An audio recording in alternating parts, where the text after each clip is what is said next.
అదరగొట్టే కారం రంగు రుచి ఆచి కారం పొడి. బండ్ల గణేష్ గారి మిత్రులకు, షాద్ నగర్ ప్రజలకు, ఆయన శ్రేయోభిలాషులకు అందరికీ పేరు పేరున నమస్కారాలండి. అలాగే టీవీ చూస్తున్న, సోషల్ మీడియాలో చూస్తున్న ప్రజలందరికీ కూడా ఈ పాదయాత్రకు మీ అందరి ఆశీర్వాదం ఉంటుందని ఆశిస్తూ, బండ్ల గణేష్ గారు ఇదే షాద్ నగర్ నుంచి హైదరాబాద్లో ఒక చిన్న నటుడిగా మొదలుపెట్టిన ప్రయాణం ఈ రోజున ఒక బ్రాండ్గా, బండ్ల అంటే ఒక బ్రాండ్, బండ్ల అంటే ఒక వ్యక్తి కాదు, బండ్ల గణేష్ అంటే ఒక శక్తి. పర్సనల్ గా నాకు గణేష్ అన్నతోటి నాకున్న పరిచయం 30 సంవత్సరాల పైమాటే, 32 ఏళ్లు. నాకు మొదటిసారి కలిసినప్పుడు కరెక్ట్ గా వారం 10 రోజుల్లోనే ఆర్టిస్ట్ గా చేస్తున్నప్పుడు నాకు కమ్యూనికేషన్ లేదు. అంటే ఫోన్ కానీ, అప్పుడు ఫోన్ కూడా లేదు, పేజర్ ఉండేదన్నమాట. ఎవరన్నా ఫోన్ చేసి ఆర్టిస్ట్ గా మాకు కావాలి అని చెప్పడానికి పేజర్ ఉండేది.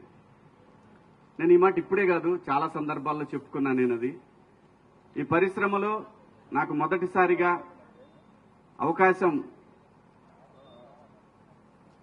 నాగార్జున గారు ఇస్తే, వైవిఎస్ చౌదరి గారి డైరెక్షన్ లో, ఆ తర్వాత మొదటి సినిమాగా మాస్టర్ రిలీజ్ అయితే నాకు ఎవరన్నా సహాయం చేశారు అనంటే అది గణేష్ అన్న మాత్రమే. ఎందుకంటే నాకు అది ఆ రోజు చాలా ముఖ్యం.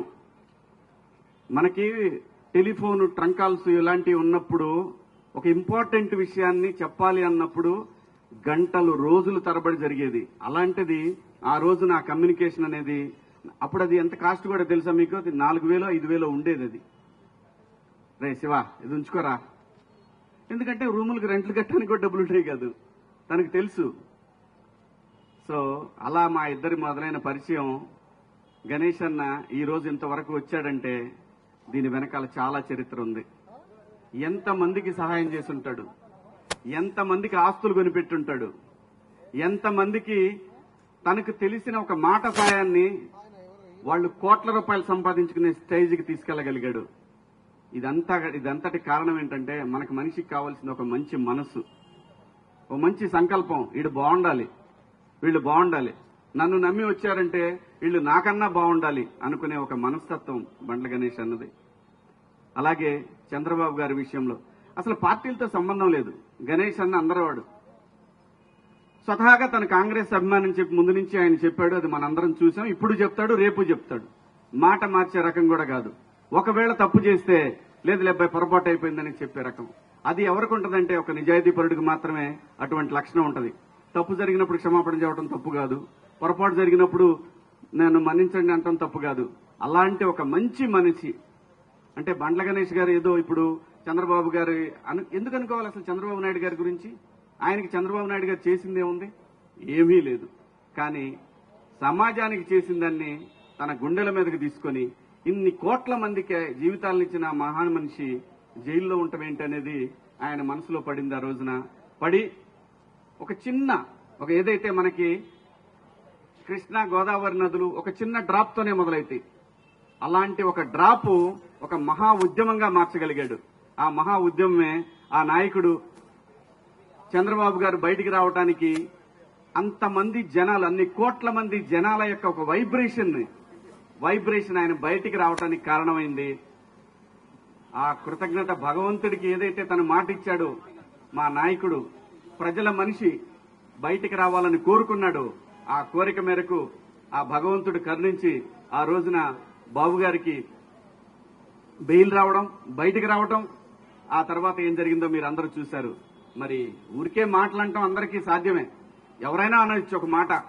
కానీ తన అన్న మాట ప్రకారం ఈ రోజున షాద్ నగర్ నుంచి, అంటే తనకి ఏదైతే తన జీవితం మొదలైన ఈ ప్లేస్ నుంచి వెంకన్న దగ్గరికి మొదలుపెట్టాడు ఈ ప్రయాణం. ఇవాళ తను ఒక 40-50 మందితోటి మొదలు పెడుతున్నాడేమో, కానీ ఇది అక్కడికి వెళ్లేసరికి ఒక మహాసముద్రం లాగా మారిద్ది. మనందరం చూస్తాం. నేను కూడా వస్తాను నీతో అన్నాడు. నువ్వు కాదబ్బాయి, నువ్వు అక్కడ లాగొద్దు, నువ్వు బయలుదేరే దగ్గర ఉంటే చాలు అని అన్నాడు. ఎందుకంటే ఇది తను చేసేది దేని గురించి? తనకి లాభం లేదు, దీంట్లో తనకు వచ్చేది లేదు. డైరెక్ట్ గా ఇక్కడి నుంచి బస్కి వెళ్ళిపోయి శుభ్రంగా ఫ్లైట్ కి వెళ్ళిపోయి దర్శనం చేసుకొని రావచ్చు. ఈజీ, చాలా ఈజీ. మాట ఇచ్చాడు, భగవంతుడి దగ్గరికి వెళ్ళాడు, దండం పెట్టుకున్నాడు, థ్యాంక్స్ చెప్పాడు, ఇది ఓకే. కానీ అలా కాదు. తను ఏదైతే అనుకున్నాడో అనుకున్న మాటని మాట మీద నిలబడాలి అనేది ఒక సంకల్పం ఏదైతే ఉంటుందో ఆ మనిషి ఇప్పుడు మనం చూస్తున్న ఈ బండ్ల గణేష్ గారు ఇంకా ఎక్కడో చూస్తాం, మనం ఇంకా వేరే లెవెల్లో చూస్తాం. ఏ మనిషికైనా అంతేనండి, నాట్ ఓన్లీ బండ్ల గణేష్ గారు, ఎవరైనా సరే ఇక్కడ నిజాయితీ ఉండాలి. ఇక్కడ నిజాయితీ ఉంటే నేచర్ మనతో వస్తుంది, సమాజం మనతో వస్తుంది. అలా గణేష్ అన్న ఈ రోజు మొదలుపెట్టినటువంటి ఈ ప్రయాణం మనం చివరి వరకు కూడా వెంకన్న తోడుగా యావత్ 2 రాష్ట్రాల తెలుగు ప్రజలు ప్రపంచంలో ఎక్కడైతే ప్రపంచ వ్యాప్తంగా ఒక ఉద్యమాన్ని క్రియేట్ చేయగలిగాడో ఆ రోజున ఆ ప్రపంచ వ్యాప్తంగా ఉన్న తెలుగు ప్రజలందరి ఆశీస్సులు గణేష్ అన్నకుంటాయి. మా అందరి అభిమానం తోటి ఆయన ఎటువంటి అడ్డంకులు లేకుండా స్వామివారి దగ్గరికి ప్రయాణిస్తాడు. స్వామివారి దర్శనం రోజున ఖచ్చితంగా ఎక్కడున్నా సరే నన్ను కూడా భగవంతుడు అక్కడ దాకా తీసుకెళ్లాలని కోరుకుంటున్నాను. ఖచ్చితంగా గణేష్ అన్న థ్యాంక్ యూ. నీ మంచి మనసు, నీ నిజాయితీయే నిన్ను నడిపిస్తా ఉంది. ఎక్కడ గణేష్ అన్న నాకు ఆ రోజు 32 ఏళ్ల క్రితం తలుచుకుంటే అసలు ఎలా మారిపోతుంది జీవితం అంటే సంకల్పం అండి. ఏ మనిషికైనా సరే నాకు అది కావాలి, ఆ టార్గెటెడ్ గా నిజాయితీగా పనిచేస్తే దానికి బండ్ల గణేష్ అన్న అవ్వచ్చు. బండ్లు అనేది ఒక బ్రాండ్. ఈ బ్రాండ్ కలకాలం చిరకాలం 10 మందికి సాయపడుతూ ఉండాలని మేమందరం నీ వెనకాల ఉంటామని ఆ భగవంతుడిని కోరుకుంటూ థ్యాంక్ యూ అన్న. All the best. Happy journey.